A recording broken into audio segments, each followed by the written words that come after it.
Chapter 43. Auspicious Hall, Dorset, England. June 28th, 1889.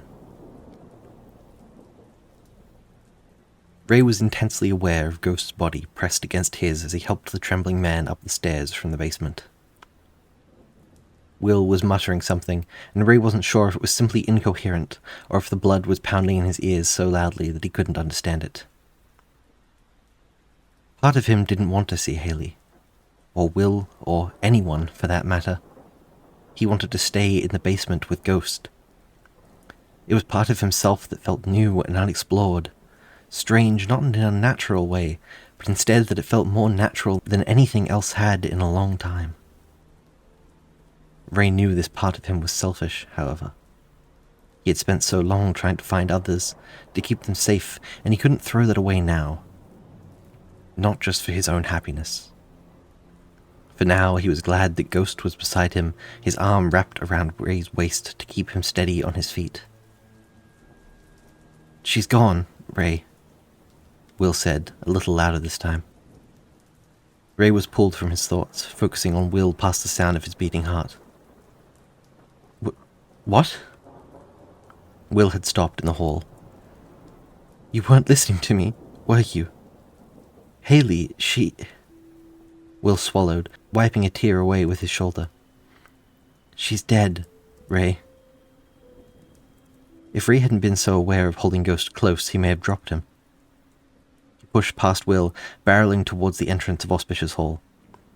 The house, once comforting, seemed in this moment an endless, crumbling labyrinth of dark halls between himself and the entrance. "That's not... She can't..." Ghost pushed himself off Ray, bracing himself against the wall.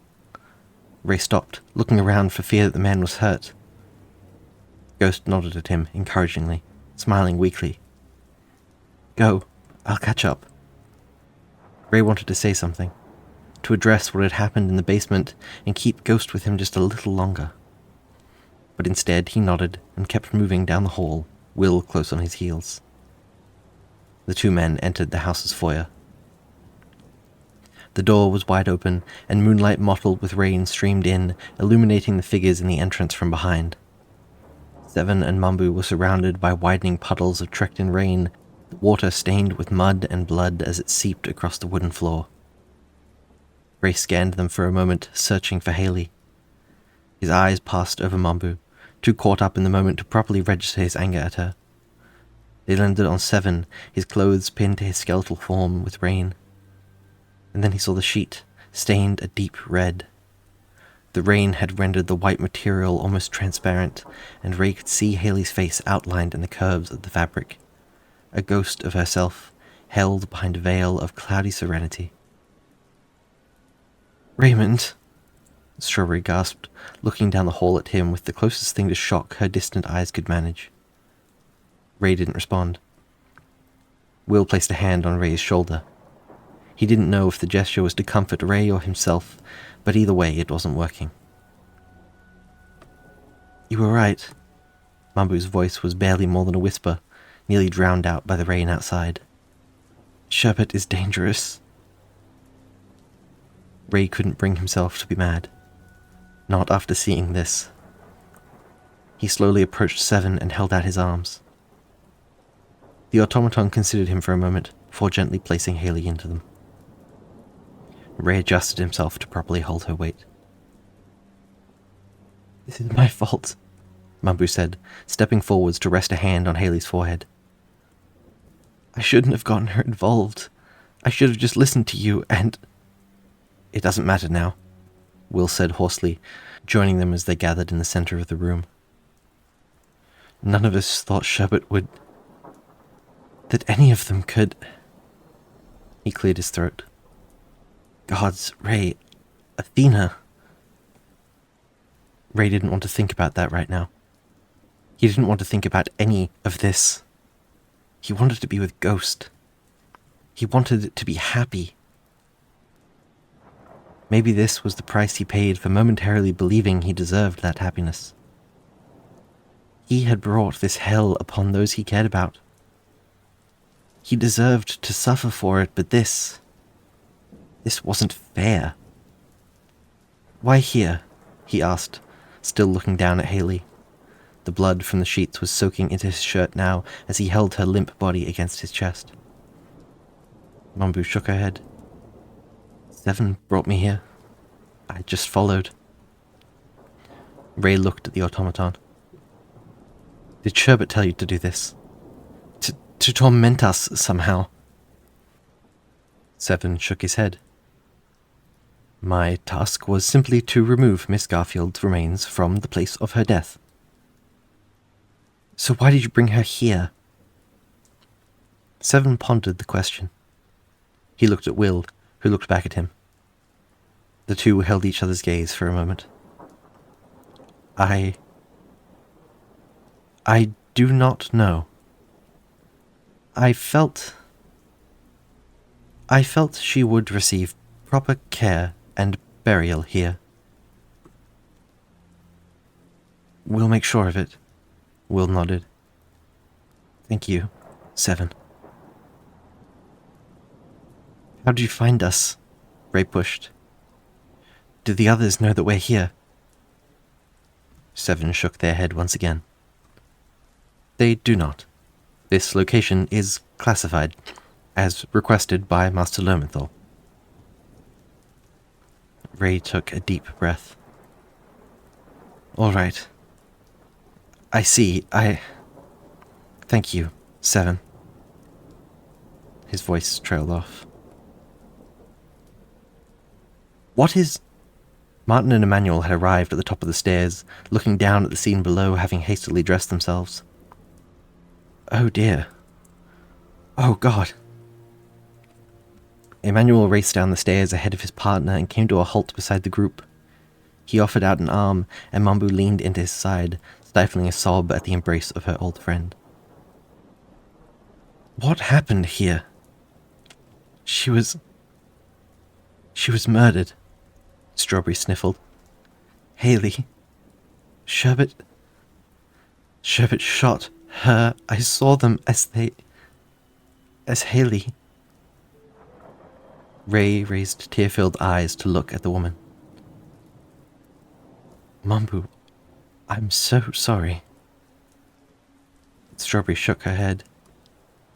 I should have stepped in. I could have... Gotten yourself killed, too, Martin interrupted her. The short man picked up her hand, patting it softly with his own thick fingers. You couldn't have changed what happened, Miss Pine. There was no best case in that scenario, it would seem. I just never realized they could stoop to this, she whimpered, leaning further into Emmanuel. Her friend gently rubbed her back. They didn't stoop to anything. Will shook his head, swallowing past the sob choking him. They fell. They've fallen so far through themselves, I don't know if they can come back, Ray. After this? We have to try, Ray breathed. If there's still a chance, even a small chance, we have to try. Ray, they murdered Haley. You can't... You know as well as I do they aren't in control of themselves, Ray snapped. Will flinched back, and the historian cleared his throat, trembling. I'm sorry, Gods, I'm sorry. We need to bury her, Mambu said quietly. We need to find her a casket, a mortuary, perhaps, to... Even the nearest mortician is a ways away and likely not to be open this time of morning, Martin said quietly. Emmanuel cleared his throat. Not to mention the legality. If Haley was murdered, evidence of it would raise suspicion, draw the attention of the law to the others. It could put all of them, all of us, in more danger. So what can we do? Will asked. He stepped around Ray's side and took the weight of Haley's legs in his own arms, lightening Ray's load. You can bury her on the grounds, Martin said softly. There's a small cemetery plot for family there. There may not be a casket, but it's somewhere dignified, at least. She deserves that, at the very least. She deserves the world, Mambu whispered. Emmanuel swallowed.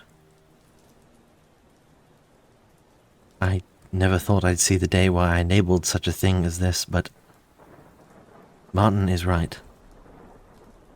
Martin slipped his fingers between Emmanuel's and squeezed his hand gently. Emmanuel returned the gesture. 7, Will asked. Could you help us, please, with her grave? 7 had been standing silently for quite a while, observing the group. It hurt him, seeing such pain. And he was considering deeply the possibility of pain, of being hurt. The fact that he could feel hurt, even if he could not feel pain. If you would like, I would help. Are we sure that's a good idea? Ray asked. He's working with them, Will. He's working for them. Will shook his head. 7's just following orders. He doesn't have a choice. I would... 7 thought about his next words carefully. I would like to help you, if you would permit me the task. I feel partially responsible for this turn of events. I have been made aware of Miss Garfield's location for some time, but the information was classified, Will and Strawberry said in unison. 7 nodded. I am truly sorry for the harm that has been caused by the actions of myself. I am not intended to cause harm, but it seems I have inadvertently. There was no response from the collective group. An uneasy silence fell across them as the reality of it all set in. The fear of death and the loss of their friend. At least they were safe for now. The threat of Bancroft House was far away, beyond the walls which contained their grief. Mum? Jamie's quiet voice broke through the silence. The group looked up at the youth, standing at the top of the stairs and staring down at them, wide-eyed. Jamie, Mambu breathed, pushing herself away from Emmanuel gently and covering her mouth with a hand. Jamie's eyes slid to the covered body of Haley, and they pulled away from the stairs, disappearing back down the upper hall. Mambu moved to follow, but Martin took her hand, stopping her. Strawberry, perhaps? I don't think now is a good time for that. For either of you. Fresh tears had welled in Strawberry's eyes, but she nodded, turning back to the group. Her eyes passed over the hallway as she let out a small scream. Everyone spun to look at Ghost, who stood stiffly in the hall, staring at the newly arrived one with wide, saucer eyes, his mouth opening and closing silently. It's all right, Strawberry. This is Will began, but Ghost interrupted. Madame Dumont, he said, his eyes still locked on Strawberry.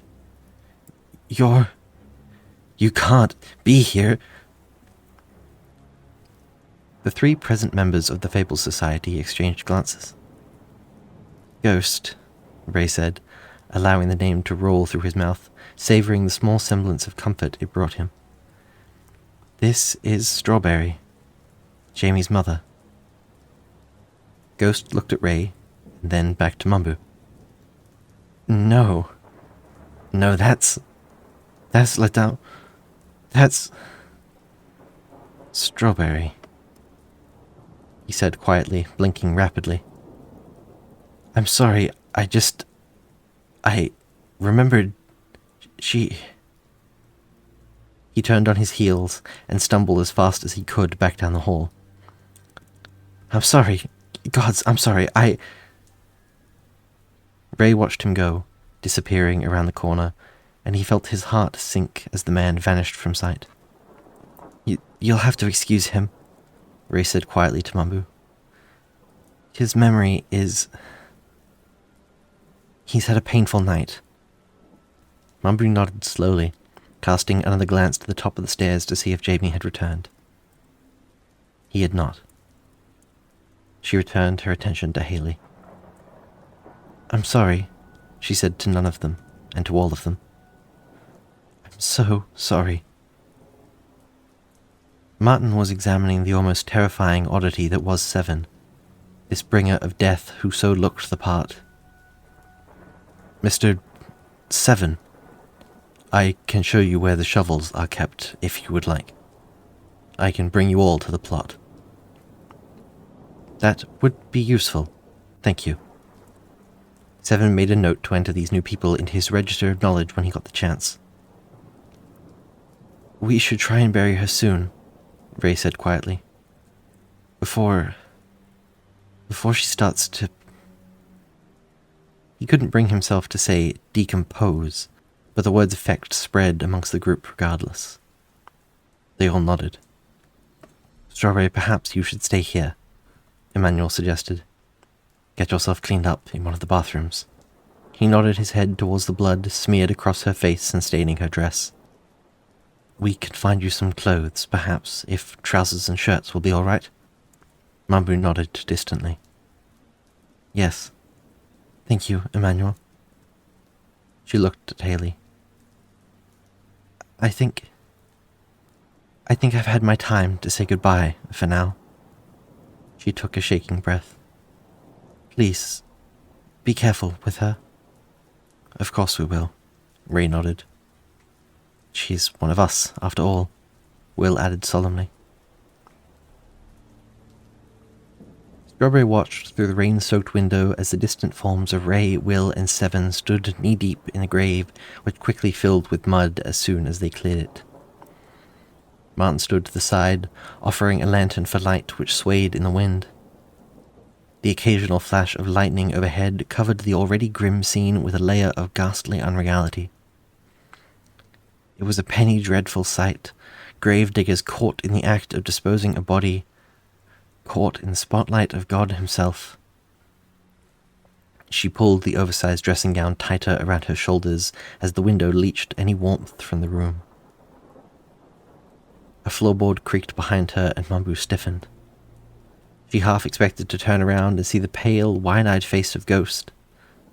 Something about the skittish man unsettled her, and she couldn't pinpoint what it was. Perhaps it was how upset he had seemed upon seeing her for the first time. La Dame du Monde, she thought to herself. Her French was not perfect, but she could piece it together. The Lady of the World. She readied herself to ask him what it meant, but as she turned, she instead came face to face with... "Jamie," Strawberry breathed. Pain of Haley's murder was crushed by her own guilt, which felt infinitely heavier in her chest upon seeing her child. "Hi," Jamie said. Their shoulders were hunched, and they were bundled beneath a loosely knit wool sweater. I'm glad you're safe." Mambu nodded. She pulled a still damp chunk of her hair over her shoulder. I'm glad you are too," they breathed shakily. "Before you say anything, Jamie, I know what I did was wrong, and I know I can never take it back, and I'm sorry. I'm so terribly sorry." Jamie nodded back at her, mumbling. "Emmanuel told me about Haley. I'm so sorry, Mum." Jamie steadied themselves, their voice getting gently louder and cracking as their facade of strength crumbled. And I'm sorry about not telling you about the house and about being with Ray. I shouldn't have kept things from you, but I didn't know." "Jamie." Mambu stepped towards them. Jamie started back like a frightened animal before forcing themselves to step forward again and allowing her to approach. She took their hands in her own. "Jamie, please don't apologize for that. You have nothing to apologize for. You did nothing wrong. You were right. There were tears in Jamie's eyes as she continued. I was wrong, Jamie. And even though I thought I was in the right, I should have never done what I did to you, to anyone. I had no right. Her voice broke as she looked at Jamie's face, a pale and haggard reflection of her youngest child, her happiest child, the one who had always been so full of life, chasing bees and picking flowers, now a tired husk. For the first time in over 10 years, Mumbu looked at Jamie and saw him as she had first seen him. A fragile, dirty child on the streets of London, pushed to the brink of breaking by the harshness of life. She wanted once again to do now what she had wanted to do then, to pull them into the tightest hug she could, protecting them from the cruelness of the world. Only Strawberry knew that she couldn't do that now, any more than she could then. The child was once again a stranger, staring at her fearfully from behind honey-brown eyes. She was the cruelty Jamie had been broken by. But it's over now, right? Jamie's voice shuddered. And we can just move on and it'll be all right. I can't take back what I did, Jamie. Jamie nodded. I know. And you don't have to. I can just forgive you, and you don't have to forgive me, Jamie. You never have to forgive me. You shouldn't forgive me. What I did was beyond cruel, and I can never... It's not like I can live my whole life holding a grudge against you for this, Mum. I will never be able to forget what you did to me. The time I spent down there will be carved in my life forever, but I cannot live that life harboring an anger towards you that is founded on mistrust and manipulation. Jamie choked on a sob. I have thought about this, about you, Mum, every single day since Athena let me out of that basement. I have thought about what I would do, what I would say when I saw you again, and I have changed it every single time.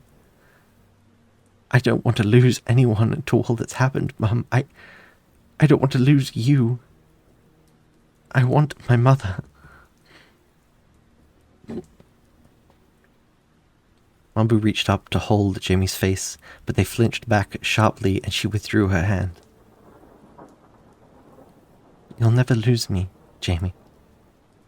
I will always love you and be here for you, even if I wasn't there then, when you needed me the most. But you don't have to. If you ever choose to walk away from me, I would understand. I would understand that, and I would not stop you. Jamie nodded. I know. And I think for a long time I wanted to walk away.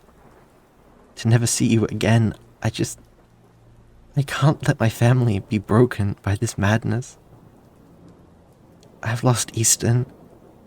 I've lost Athena. I've almost lost Ray, and we've all lost Haley. I don't want to lose you too. I'm glad that I don't have to lose you, even if I did, for a time. I'm glad of that too, Strawberry swallowed. I'm so sorry, Jamie. My words can never express that. I truly don't know what I could do to express that, what I could even begin to do to gain your forgiveness, even your trust. I don't know either, but coming here, showing you want to change, that you want to help us, that's enough for me, Mum. That's enough for now. Jamie. Mumbu. Jamie pulled their mother into a hug. It was an awkward, tense hug as they cried into each other's shoulders. They were broken, yes, but they were no longer lost, and more than anything, that was a start. Ray stood over the freshly filled grave. There was no tombstone to mark Haley's final resting place. No flowers to brighten the scene before them.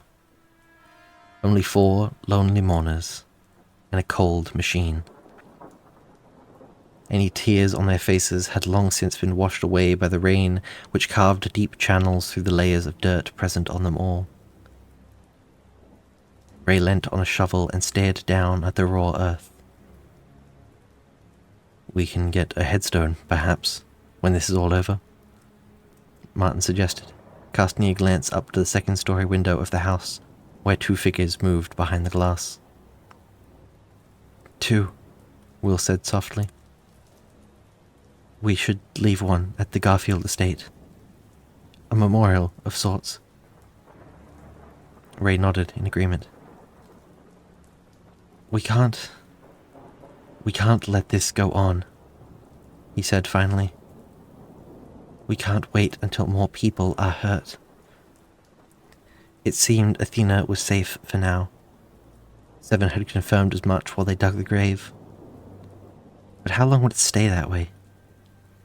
How long until someone else died and more graves were dug? "What do we do?" Will asked. "Now that we have a way of finding them? Do we plan something out, a way to lure them out into the open, or—" "We don't have time for that, Will." Ray shook his head. "There's more of us now. I can't ask Martin and Emmanuel to come with us." He looked up at the 2 men huddled together against the rain. "I couldn't allow them to follow us into that kind of danger. But Will, with you, Jamie, Ghost, and I, we have a chance to subdue them. At least long enough to get Athena out of there." "Is that a good idea?" Will asked. "To just run in with guns blazing?" Ray chewed on his lip. "I don't know. We can plan it out once the sun rises. We take the coming days to strategize and to rest. I haven't slept in a while. I need to try at least first. And we need to make sure of the best plan of attack. Then, tomorrow, we leave for Bancroft House."